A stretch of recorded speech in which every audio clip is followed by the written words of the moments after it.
The Stones and The Beatles engaged in a friendly competition during the beginning of the 1960s. Several of Jagger's remarks regarding the quartet have been deemed inappropriate.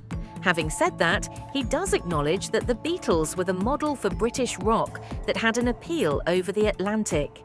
At the middle of the 1990s, Jagger discussed the factors that contributed to the elusiveness of popularity for the Beatles. He was unable to think of anyone else who could be compared to them in any way. One of the things that Jagger said at the time was that the Beatles were so big that it's hard for people who weren't around at the time to understand how big they were. When it comes to anyone else, there is no true comparison. At one point, I believe it was Michael Jackson, but it is still not the same after all these years.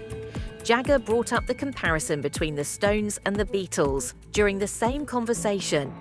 From his perspective, there were not a great deal of parallels to be seen. The next thing that Jagger said was, "They were so big that it was impossible to compete with them." I'm referring to things like performing on tour and selling records. In a wonderful way, their name was the Beatles. It is difficult to pass judgment on those things because they became standards and advancements. By inducting the Beatles into the Rock and Roll Hall of Fame, he expressed an emotion that was similar to that.